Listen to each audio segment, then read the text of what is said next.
네, 숨어있는 한 이슈가 하나가 있습니다. 사람들이 입을 모으기를 터지면 대형인데 아직 터지지 않은 휴화상 같은 이슈다 이렇게들 평가를 하던데요. 바로 이 부산 LCT 비리 의혹 사건입니다. 검찰이 수사를 하기는 했는데 뭐 미완이다. 이게 뭐 일반적인 평가죠. 자, 근데 이 문제를 지속적으로 제기해온 정치인이 한 분 있습니다. 그래서 이분 연결해서 좀 더 자세한 이야기 좀 나눠보려고 하는데요. 바로 국민의당의 박지원 전 대표입니다. 박지원 전 대표에게는 물어볼 사안이 하나 더 있죠. 요즘 그 바른정당의 통합 문제를 가지고 참 여러 가지 이야기가 있는데 이거에 대한 입장도 함께 들어보도록 하겠습니다. 자, 연결하죠. 여보세요. 예, 박지원입니다. 예, 안녕하세요, 대표님. 예. 예. 어제도 국정감사에서 이 문제를 제기를 하셨는데요. 예. 워낙 이제 그 덩어리가 큰 건이다 보니까 몇 가지만 좀 추려서 질문을 드려야 될 것 같은데. 네, 그렇게 해주세요. 먼저 그 친박계 현역 의원 2명이 더 연관돼 있다. 그러니까 이미 사법 처리를 받은 현기환 전 정무수석이나 배덕광 의원 말고 더 있다 이렇게 제기를 하셨는데 단도직입으로 누굽니까? 그걸 제가 얘기하는 것은 조금 곤란하고요. 네. 제가 알고 있기로는 박근혜 대통령과 아주 가까운 예. 두 분의 의원이 관련돼 있는 것으로 알고 있습니다. 그러면 실명을 밝히시기 뭐하면 이렇게 질문을 드리겠습니다. 이 친박계 핵심 의원이라고 하셨으면 지금 현재 자유한국당 소속의 현역 의원을 말씀하시는 겁니까? 그렇습니다. 자유한국당 소속입니까 현재? 네, 그렇습니다. 예. 지역구는요? 그건 거시기합니다. 언제쯤 그럼 밝힐 예정이십니까? 그건 수사기관에서 밝히는 것이 좋고, 네. 수사기관에서 저에게 협력을 요구한다면은 네. 제 정보를 드릴 용의가 있습니다. 그런데 이미 검찰 수사는 끝난 상태 아닙니까? 일단은 되지 그렇지가 않습니까? 않습니다. 왜냐하면 예. 당시 제가 1년 전 부산 검찰 국정감사에서 문제 제기를 해가지고 예. 이 모든 것이 됐고 이게 크게 보도가 되니까 네.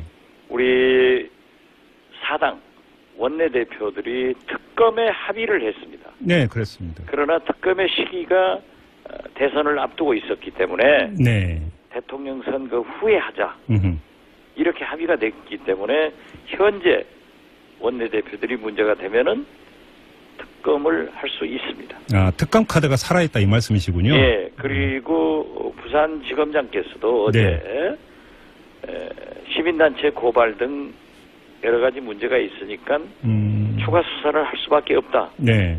이런 답변을 했습니다. 자, 그러면 지금 대표님께서 말씀을 꺼내셨으니까 그때 그 원내대표들이 대선 후에 특검을 하자고 합의까지 했음에도 불구하고 지금 정치권에서는 그 지금 이 특검법안 발동도 안 하고 있습니다. 그럼 이 움직임은 어떻게 해석을 해야 되는 겁니까? 글쎄요, 뭐 저도 사실 챙기지를 못했습니다만은 네. 이제 어제 국정감사에서 밝혀졌기 때문에 네. 아마 원내 지도부에서 특검을 추진하리라고 봅니다. 그러니까 일각에 어떤 그 소문이 있었냐면 당시에 그 원내대표들이 특검을 합의한 정치적 배경이 있다. 이게 뭐냐면 이 LCT 비리 의혹과 연루되어 있는 인물이 한 명 있는데 이 사람이 대선 출마 움직임이 있으니까 그 움직임을 제어하기 위해서 특검 카드를 꺼냈다. 이런 세간의 소문이 있었습니다. 이 점은 어떻게 받아들이세요? 제가 어제 국정감사장에서도 자유한국당 의원들이 그러한 문제를 제기해서 네. 즉 문재인 대통령과 네. 김무성 전 대표 거명을 하더라고요. 아, 자유한국당 의원들이? 네네. 네네. 그런데 제가 파악되기로는 네. 문재인, 김무성 이 두 분은 관계 없습니다. LCT 비리하고는 관계가 없다. 예. 예. 그런데 만약 그때 관계가 있었다고 하면은 네. 제가 그러한 것을 알았다고 하면은 참 문제 제기하기가 힘들었을 거예요. 예. 그런데 그 두 분은 없습니다. 근데 지금 제가 그 질문으로 대신했던 세간의 소문에서 언급되고 있는 인물이 문재인 그 현 대통령이나 김무성 의원이 아니라 다른 그 보수 쪽에 있는 인물이었는데요. 아, 그것은 모르겠습니다. 아, 그건 모르십니까? 네네. 네. 그럼 관련해서 어제 국감장에서 대표님이 제기했던 의혹 가운데 하나가 황교안 당시 법무장관 재직 시절에 그 LCT를 분양을 받으면 영주권을 주는, 그러니까 투자 이민 제도 고시를 법무부가 낸 거에 대해서 의혹을 제기했습니다. 이 내용은 어떤 내용입니까? 그 의혹 제기가 조금 팩트가 다른데요. 네. 이 법무부가 네. 부동산 투자 이민 지역 허가제를 운영해 왔습니다. 네네. 당시 황교안 법무부 장관 때 네. 제주, 강원 등 예. 4곳을 부동산 투자 이민 지역으로 허가를 했는데요. 네네. 부산 해운대 LCT의 경우 네. 다른 것은 전부 어떤 지역입니다. 그렇죠. 예를 네. 들면 예. 제주의 무슨 지역 이렇게 하는데 네. 부산 해운대 LCT는 네. 65,934제곱미터 즉 19,945평 그 정확하게 그 필지에만 네네. 부동산 투자 이민 지역으로 허가를 했는데 예. 그 19,945평에 이용복 회장이 LCT 건물 3개를 네. 투자하게 되는 거예요. 예예. 그러니까 법무부가 왜 지역이 아니고 그러니까요. 특정한 그 땅 평수에 딱 맞는 그것만 허가를 했느냐. 예. 그런데 거기에 조금 문제가 있었어요. 그러한 것을 지금 뭐 자료는 다 있습니다만은 그때 네. 질문을 했는데 예. 그게 조사가 안 됐고요. 검찰 수사에서도 이게 조사가 안 됐습니까? 예, 그러면? 조사가 안 됐어요. 예. 그리고 가장 의문은 네. 당시 이영복 회장에 의거해서 네. 중국의 제2 건축 회사가 건설 회사가 한국에 와서 마케팅을 전부 했단 말이에요. 예. 그래가지고 자기들은 하지 않겠다고 철수를 했습니다. 네네. 철수를 했는데 한 10여일 만에 포스코 건설이 그 공사를 시공사로 들어가고 파이낸싱을 했단 말이에요. 네. 이 포스코 건설을 움직이게 한 것이 당시 친박 실세 2사람이다. 네. 2 현역 의원이다. 아까 말씀하신 그 두 네, 명이라는 네, 겁니까? 네. 그렇기 때문에 제가 문제 제기를 하는 것은 예. 왜 법무부에서 네. 지역이 아니고 딱 떨어지는 평수에만 여기만 허가를 했는가? 네. 거기에 좀 문제가 있어요. 그건 네. 말씀드리지만. 네. 그리고 이 포스코 건설 대형 건설 회사에서 할 때는 마케팅 뭐 조사 이원에 복잡한 절차가 있는데 예. 이러한 절차를 모두 생략한 채 한 10여일 만에 그 큰 프로젝트를 하게 된 그 영향력을 행사한 2사람의 현역 의원을 예. 조사를 해야 된다. 네. 저는 그걸 얘기하는 겁니다. 자, 그러면 간단히 정리를 하면 당시 법무부에서 그 LCT 투자 이민 그 대상, 이건 건물이죠. 지구가 아니라, 지역이 아니라. 그렇죠. 그때는 네. 이제 건물이 짓기 전이니까 그럼, 일종의 대지죠. 그렇죠. 아무튼 그 땅 2만 평에 대한. 그 대상으로 포함시킨 것 자체가 특혜인데, 그럼 이게 어떤 보이지 않는 손이 작동을 한 것인가가 핵심 아니겠습니까? 그렇습니다. 지금 그러니까 대표님께서 그걸 제기를 했는데, 그럼 또 하나, 당시 장관은 황교안 장관이었습니다. 그러면 황교안 장관의 연루 가능성이라든지 그 연루의 정도는 어떻게 파악하고 계십니까? 저는 그건 잘 모르겠습니다. 그걸 밝혀야 될 문제죠. 그래요. 어떻게 2만 평 네. 거기에만 허가를 해줬느냐 이거예요. 그러니까요. 다른 곳은 지역을 하면서 네. 그리고 법무부에서 문제가 있다 하는 것을 지적했고 네. 또 그 2 현역 의원이 포스코 건설을 그렇게 단기간 내에 투자 및 시공을 할 수 있겠느냐 네. 이걸 얘기한 거예요. 그런데 지금 그 대표님께서 계속 제기하시는 문제는 누가 보더라도 상식적이지 않은 결정이라는 것인데, 그러면 당시 장관이 이런 비상식적인 결정의 최종 그 결정권자가 됐던 것 아니겠습니까? 그것은 네. 어떠한 배경이 있는가는 검찰이 밝힐 몫이지. 네네. 저는 그러한 수사 능력을 갖지 못했잖아요. 예, 물론이죠, 그거는. 예. 알겠습니다. 그럼 이것도 결국은 검찰 수사나 아니면 뭐 나중에 특검이 발동이 된다면 특검에서 밝혀야 될 사안이다. 이렇게 지금 말씀을 하시는 거고요. 네, 그렇습니다. 자, 그러면 결국은 다시 그 원점으로 돌아가서 지난해 11월에 검찰에서 바로 LCT 비리 수사를 시작을 하지 않았습니까? 근데 미완으로 그친 건데, 이 주목할 점이 그 수사 개시 시점이 지난해 11월이면 이른바 태블릿 PC가 공개가 되면서 본격적인 이제 탄핵 이야기가 나오는 시점 아니었습니까? 이 상관성은 어떻게 봐야 되는 걸까요? 글쎄요, 저도 그 언론에서 그런 문제점을 제기를 하던데요. 예. 사실은 제가 작년 10월 11일 부산 국정감사에서 문제 제기를 하기 전에 네.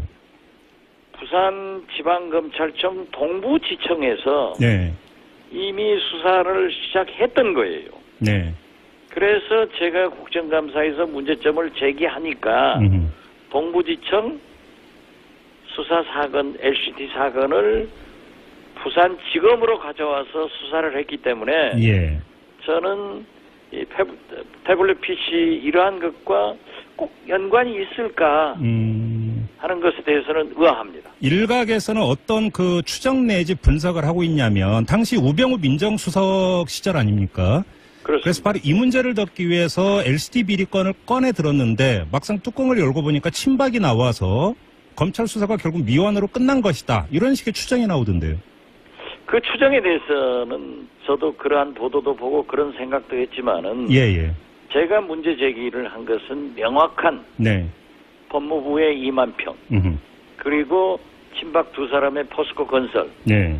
이거였기 때문에 저는 네. 그 이상의 의심은 하지 않았습니다. 그러면 다시 돌아가서 친박 2명이라고 의원님께서 말씀하셨던 그 사람들의 정치적 파워가 법무부라든지 부산시라든지 이런 것들 얼마든지 움직이고 주무를 수 있는 정도의 파워가 있는 그런 인물들입니까? 당연하죠. 네. 그럼 뭐 초선급 이런 사람들은 아니겠네요, 그러면? 글쎄요. 거기까지는 제가 좀 더 구체적으로 말씀해 주셔도 되는데, 네, 말씀 안 해주시면. 초선은 아니겠죠. 네. 그러겠죠? 네, 알겠습니다. 이 문제는 좀 더 구체적으로 이렇게 밝힐 단계가 되면 다시 한번 여쭤보도록 하고요. 자, 또 이왕영과 그 인터뷰 한 김에 다른 문제 좀 여쭤보겠습니다. 오늘 그 의원총회가 있었고, 바른정당과 국민의당의 통합 문제에 대해서는 통합보다는 정책 연대를 우선하기로 결론 내려졌다. 이런 보도가 있던데요. 그럼 통합 카드는 완전히 수면 아래로 가라앉았다. 이렇게 봐도 되는 겁니까? 글쎄요, 저는 제가 발언하고 네. 다른 TV 인터뷰가 있어서 일찍 나왔기 때문에 예. 기자들로부터 그런 얘기를 들었지만은 네. 과연 통합 문제에 대해서는 일단 국정감사 끝난 후에 네. 정책 연대건 선거 연합이건 예. 한번 논의를 해보자 하는 정도로 이해를 했기 때문에 예. 저는 좀 아직도 불씨는 살아있다 이렇게 봅니다. 그러니까 이제 국감 끝날 때까지 며칠만 지금 유보가 된 것이다 이렇게도 해석할 여지가 있다는 네, 말씀이시네요. 단순화해서 만약에 안철수 대표가 바른정당의 통합을 재추진한다면 그건 곧 호남을 버리는 겁니까? 그렇게 추진한다면 그 내용을 봐야죠. 네. 그렇지만 그렇게 되지 않을 겁니다. 아, 이미 예. 우리 의원들도 네. 국민의당 40석, 바른정당 20석, 40 플러스 20, 60석의 정당으로 되는 것으로 잘못 이해를 한 거예요. 우리 당이 커지는 것을 누가 반대하겠어요. 네. 그러나 바른정당은 저는 오래전부터 얘기해왔습니다. 11월 달에 분열되게 돼 있고 네. 저는 상당수 거의 15석 정도가 집단 혹은 개별적으로 내년 지방선거 공천 이전에 네. 자유한국당으로 갈 것이다. 그리고 나머지는 많아봐야 7석. 네. 적으면 4, 5석. 이게 남아있을 건데 네. 이분들하고 우리 당으로 들어오는 것은 환영할 일이지만은 도적에 불질러 놓고 쌀아기 주워 먹을 필요가 뭐 있느냐. 알겠습니다. 그런 얘기를 한 겁니다. 제가 호남을 질문드린 이유가 뭐 대표님께서 그 내년 지방선거에 전남지사 출마한다는 이야기는 공공연한 사실이 좀 돌고 있는데 만약에 통합 이렇게 되면 전남지사 출마하셔서 승산이 있겠습니까? 제가 통합은 된다 안 된다 얘기한 게 아니고요. 네. 저는 네. 우리나라 민주주의를 위해서 민주 세력이 집권해야 되고 네. 분단의 아픔을 극복하기 위해서는 김대중의 햇볕 정책이 계승 발전돼야 되고 네. 균등한 국가 발전을 위해서 호남이 발전되는 그런 정치를 목표로 하고 있기 때문에 예. 이 세 가지 중에 하나라도 일탈되면은 네. 함께하지 않겠다 하는 그런 얘기를 했을 뿐이고 예. 제가 전남지사를 출마를 하려고 하는 것도 네. 그러한 생각을 갖고 있는 거고 아직 확정은 안 됐지만은 네. 그런 것의 유불리를 따져가지고 네. 제가 얘기를 한다고 하면은 박지원이 아닙니다. 그럼 마지막으로 다시 뭐 확인 질문 드리고 마무리하겠는데요. 만약에 대표님께서 전남지사에 출마를 한다고 전제를 해놓고 그럼 필승카드는 민주당과의 통합 내지 민주당과의 선거연대 이렇게 해석을 하면 되는 거죠? 민주당요? 더불어민주당요. 더불어민주당과 아직 그러한 것은 생각지도 안 했고 네. 지난번에 그런 얘기가 나왔었지만은 네. 분명히 우리는 제3당에 네. 총선 민의대로 간다라고 결정돼 있습니다. 단독 출마라도 전남지사에서 선거에서 승리할 수 있다고 자신하세요? 그렇게 말씀드리면은 제가 꼭 출마하는 겁니까? 지금까지 다 그렇게 답변하셨으면서. 예, 그렇게 믿어도 됩니다. 알겠습니다. 자, 말씀 여기까지 드릴게요. 고맙습니다, 대표님. 네, 감사합니다. 네.